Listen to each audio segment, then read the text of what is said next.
What's up, everyone? Welcome to another Team Kitchen Fable video. Jacob here, and I've got week 2 of the Flesh and Blood Competitive Team League. In this match, it's me on Prism versus my opponent on the Card Guyz, Seb Cavallo, playing Chane.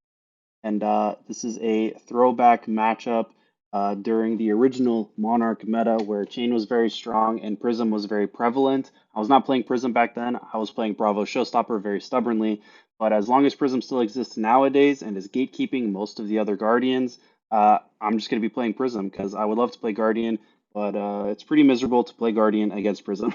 So here I am playing Prism, learning the way, and we'll see how I do against Chane. This is going to be a lot of blocking. I've opted, just like in the Viscera, take out all the Ode to Rats, all the Genesis, and all the Merciful Retribution. So I've got mostly 3-block cards, and the plan is to block as much of the Chane's damage as possible, get some good value Arclight Sentinels in, maybe stick them with some damage on their side.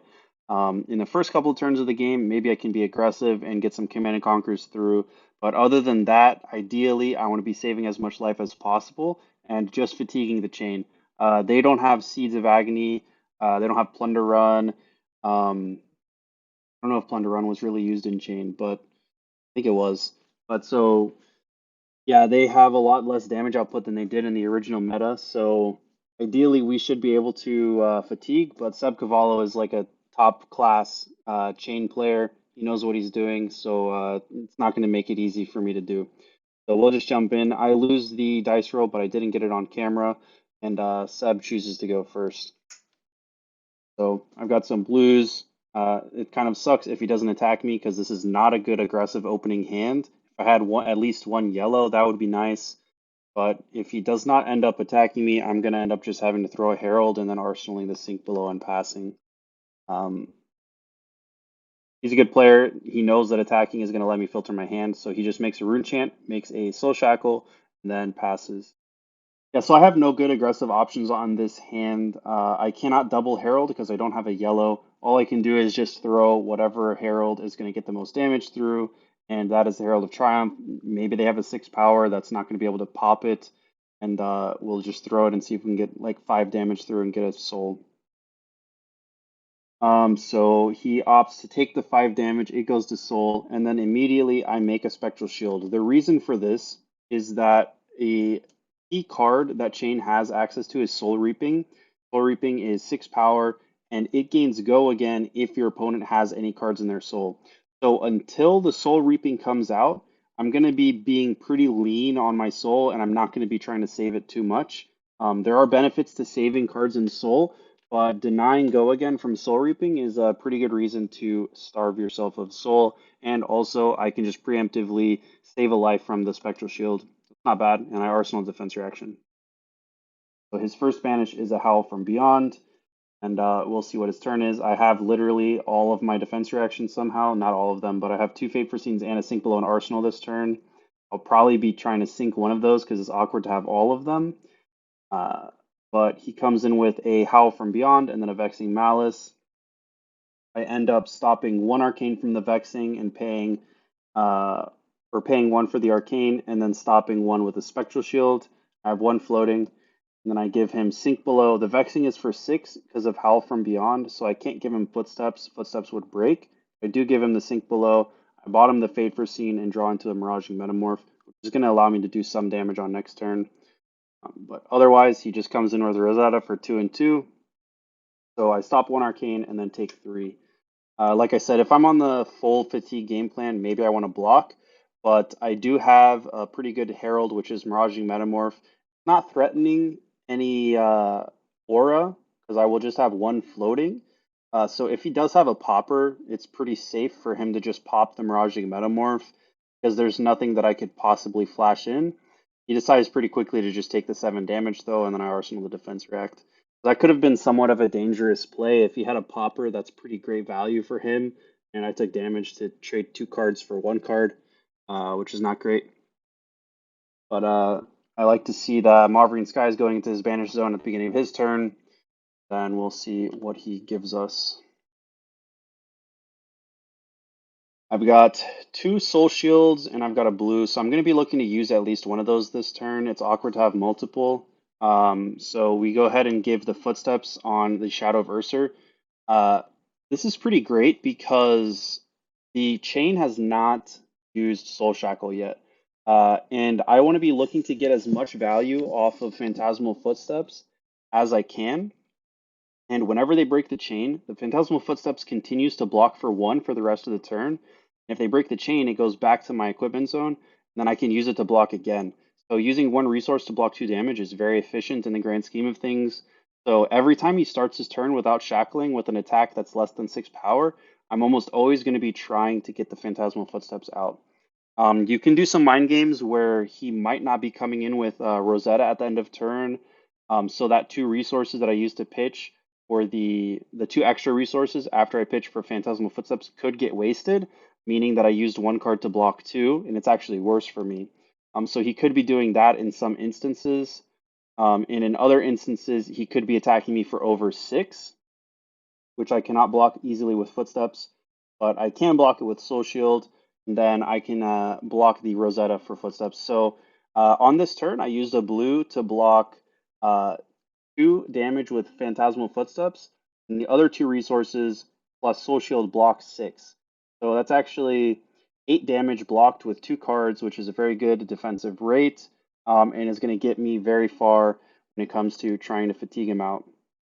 Then on my turn, I have a Herald of Erudition. This is either going to be popped or he's going to give me card plus equipment. It's pretty easily popped. So actually, now that he has the Soul Reaping gone, I can start getting cards saved in the Soul if I need to maybe fuel go again turns later.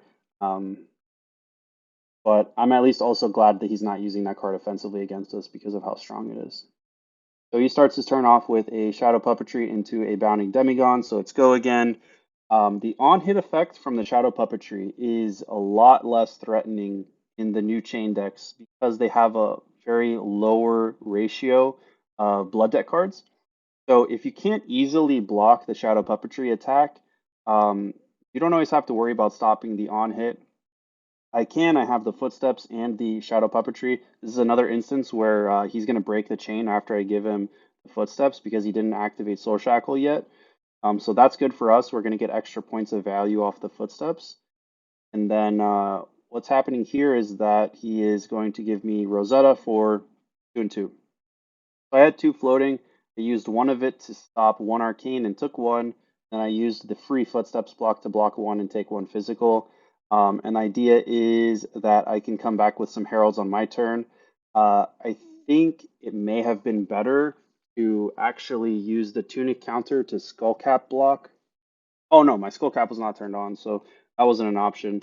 Um, but yeah, I ended up being able to block some damage there. And then he actually does have go again on the Rosetta. So the Belittle is going to come in for 3. He doesn't get the ability off, which is very good. Belittle Minnowism turns are huge, and we love to see them not getting max value, and it's just a 0 for 3 damage attack. So we're just going to give him the 3 block. And then we end up creating a Spectral just for some future damage mitigation and to start getting our Tunic counter ticking back up. And we attack with Herald of Judgment. This might not have been the best time to attack with Herald of Judgment because he is only on 4 Soul Shackles, and when they have such low blood debt ratio, he might not even hit that many cards into the banish zone, and he could just bank them up for the next turn if he did. Um, like in this scenario, he only hit 1 card, and not being able to play that Ghostly Visit probably doesn't alter his turn very much. So I think saving the Judgment for later might have been better, but I'm running 3 total Herald of Judgments in the current list, so it's not the worst thing to send 1, and I did just draw into another one. So he does end up blocking it with a card plus equipment. I really love to see the equipment gone. It means my Command and Conquers are going to be more alive, as well as my other Herald of Judgments. And then I think here is going to be yeah, so this time he only had 2 cards back in his hand and then 2 cards in the blood debt. So this is a scenario, and also he had not played a non-attack. So I chose not to give the footsteps here because I just didn't think he was going to uh, do arcane damage. So he does break the chain, so I would have gotten an extra footsteps block. but he's not going to end up playing a non-attack and giving me Rosetta for 2 arcane. It's just going to be too physical. So the footsteps block would have blocked 2 damage with a blue instead of a bunch more damage, and I would have ended the turn with 1 resource floating. Uh, in the grand scheme of things, the card that I blocked the Ursa with just blocked for 2 because Ursa just attacks for 2. So it's actually the same, but that's just a thought process I go through on if I'm going to get value off the footsteps or not. And it turned out that I would have been break even, but I think it was a good choice. It was a good choice not to block with footsteps there, because he probably wasn't going to do arcane. So I, on my turn, am left with a Shimmers of Silver and a Herald of Judgment. Playing the Shimmers is pretty good. I'm going to be able to start stacking up counters on that. And if I don't, it's going to soak 4 damage. So those are both good scenarios, especially with how early it is. If he doesn't take care of the Shimmers, it's going to get out of hand pretty quick. One drawback of playing the auras out against Chane is that that's the only way they can make their invert existence live. So the instant auras do not count as non-attack actions for the purposes of invert existence. And the only things we have are the zero cost auras that count as non-attack actions. So if we actually don't play any of those and we don't block with any, then none of his invert existences are live. He can still cast them, of course, but they're not going to do arcane damage to us, which is a very good scenario because that's 2 cards that we can blank from the deck. I think here this is the first non-attack we have played, and it's still pretty good to soak 4 damage Rosetta Swing. I think it's good to play it there. We're going to go to his turn. He flips 5 cards. He hits 3 Bounding Demigons, so the Blood Debt is going to start stacking up quickly over there if he does not get some go again actions through, and we'll see what he's able to do with his turn. He starts with a Lead the Charge. Obviously, I'm not going to respond to that by casting Arclight. I can't anyways because I have a blue and 2 reds, but the Lead the Charge is just going to give go again to Bounding Demigon. And then he's going to have 2 action points because he also Soul Shackled. So from the Chane's perspective on this matchup, you definitely want to look for ways to not break the chain. And being able to do Lead the Charge into making a Soul Shackle into a Shadow action is going to give you the go again. And Lead the Charge doesn't give go again, it actually gives an action point. So it's not stacking, it's 2 separate things. And so you do end up with 2 action points after the Bounding Demigon, and you don't have to break the chain, so I'm not going to be able to get extra value out of the Phantasmal Footsteps. So that was a good play, very heads up. So he actually does end up breaking the chain by casting Revelant Runeblood, but this is some good mind games because the way he did it, which is casting the Lead Charge into Bounding so that he's ended up with 2 action points, kind of entices me to not give Footsteps because I might not get value out of it. So I did not end up getting value out of the Footsteps. If I did use it on the first attack, though, I would have gotten value. So he played well around it in that instance. So casts Revel and comes in with a yellow Bounding. I can pitch a blue for the Arcane on Revel. I know he's doing little instead of Bounding. He does not have, he has another turn where he can't reveal to belittle, which is good for me. So I'm going to end up blocking 3 Arcane and taking 1, and then paying for 1 with Footsteps. So at this point in time, he has an action point, and he uses one of them to kill the Shimmers with the Bounding Demigon. This is a misplay from his side because when you kill a Spectra, it closes the chain. And I just realized it at the time too, so I was like, wait a second, it closes the chain, so I'm gonna get my footsteps back. So that's 1 extra point of value I get off of the footsteps. It shouldn't really have happened that way. He could have just resetted me first, and then with the final action point, hit the bounding. It just changes 1 point of life. So yeah, that happens, and then on my turn, I'm pitching a red and my Tunic to cast Herald of Judgment. I want to get the Arclight Sentinel into Arsenal because I want to be able to cast it on a big Blood Debt turn or maybe stop an Art of War turn or something like that. Banishes Eclipse, which is going to be good after he gets more stuff in the Blood Debt for later. He might be able to cast Ursa. And then, yeah, he casts Shadow Puppetry. I just think it's a good opportunity. I stop the go again from that. and he doesn't get to do an on hit, and he just has to spend his turn killing it, and then take some damage to Blood Debt. And on my turn, I get to cast either cast Shimmers or Herald of Judgment. So he takes 4 damage to Blood Debt, and I actually cast the Shimmers and then Arsenal the Herald of Judgment. He has a pretty easy Husk block if I cast Herald of Judgment there. It's a 6 defense to block the 6 attack, and I end with no Arsenal. So I think starting another Shimmers up to get loaded up with counters at this point is going to be beneficial.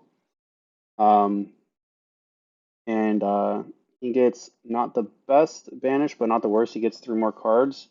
And then he also has 4 cards in hand and 1 Arsenal. So I'm going to start taking a lot of damage from these turns, and I need to be blocking as efficiently as possible. And also, would be nice to draw into a Parable to stop some damage or another Arclight. See if I can get those, but in the meantime, I'm just going to be trying to block as much as possible. There's a lot of Blood Debt getting built up. If I can block out for a couple more turns before he can cast Ursa, I might be able to make the Husk get broken without him getting attack value out of it. And that's actually a big reason of why I do some of the plays that I do, which ended up being pretty bad plays in the grand scheme of things. So he starts his turn with a Howl from Beyond, and then a Soul Shackle, comes in with the Unhallowed Rites. It's going to be for 7 go again. I just blocked 3. I definitely should have blocked more. Did not. And then the reason I didn't block more is because I thought he's going to have a very wide turn. But what ends up happening is he actually casts Command and Conquer, I believe. Yeah, so he casts Command and Conquer, and I think the decision here is pretty easy. I should just give him the whole hand. He doesn't have an action point after this. He could commit creepers. And I think I was somewhat considering maybe he would commit creepers, and it would be bad if he did that. I would take a lot of damage. But the alternative, which is me choosing not to block and lose my arsenal, I think is a lot worse, especially because my turn is not very threatening on the swing back. I spent some time thinking about this. It's really awkward because I have 2/2 blocks and 1/3 block, but I ended up not blocking at all and then taking 6 damage. I should have at least given one of these 2 blocks because neither of those auras is going to be very scary on the board. And also, another thing is that I took the damage, but if I Command and Conquer him, he just gives me the Husk for free again. So, like, I took all of that damage and then went back on my original plan of casting Command and Conquer because it was going to be bad because he has Husk. And I just attack with the Shimmers of Silver, kind of ping in some damage. If he just takes the Shimmers, he goes to 13 and then his Husk dies. Or he can give me one of his pieces of equipment and then the Husk lives 1 more turn. But ultimately, this play was like horrible. He threw me off because he just ended his turn with the Command and Conquer instead of doing something wide, which is what I thought he was going to do. And that really, yeah, to be honest, it made me get in my head, and I made a huge misplay because of it. So I end up just attacking with Shimmers, and then I kept 2 cards in hand, and I arsenaled. So like that was just like an extremely inefficient play. It's going to cost me the game for the most likely. He gives a card to the Shimmers anyways, so his Husk can live another turn if he can empty his Blood Debt out. And then this is going to be a wide turn. So he starts with a Ghostly Visit. I give him the Footsteps because even though he shackled for the Ghostly, um, he's going to have to gain go again some other way if he does attack any more times this turn, which most likely is going to involve a non-attack action closing the chain, so I can give the Footsteps and maybe get value out of it.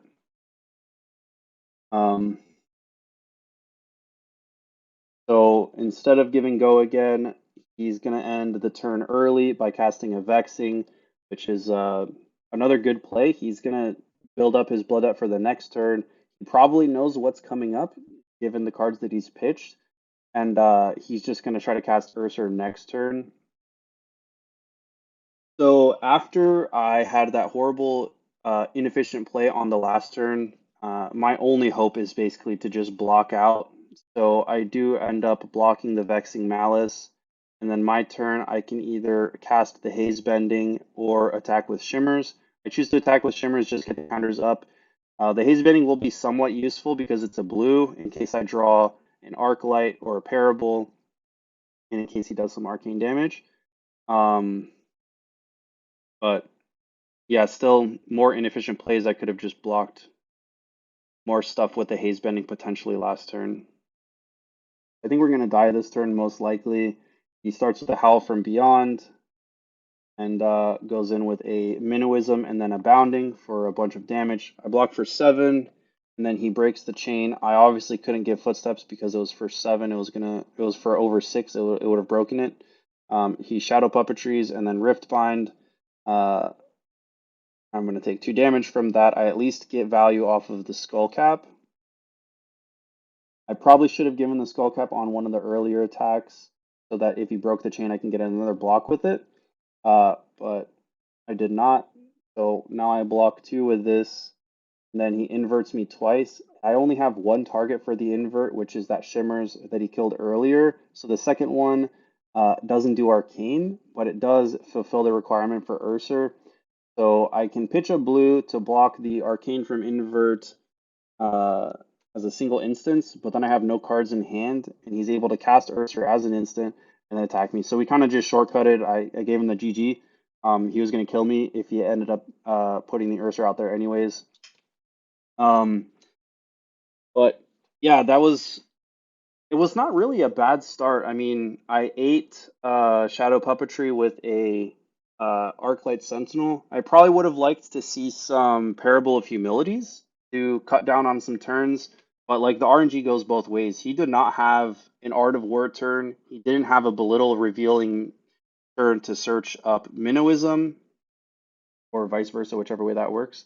And so he didn't really have above rate plays either. It was just a matter of uh, he outvalued me hard, and I like outvalued myself really badly on the turn where he command and conquered me. I should have just at least given one card or given all my cards. But like the way I chose to handle that was like the worst of my options, where I took all of the damage and then ended with 2 cards in hand still, because the way that I was playing around the Husk breakpoint was like not very clean.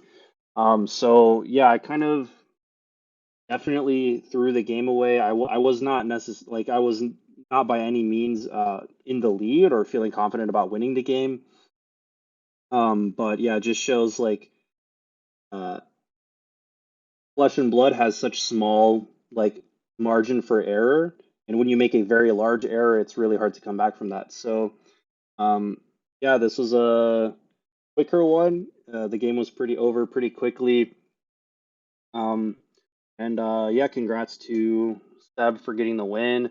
I hope you guys enjoyed. It was a another game full of misplays from my perspective. Maybe not full of them, but there were quite a few important ones that I made.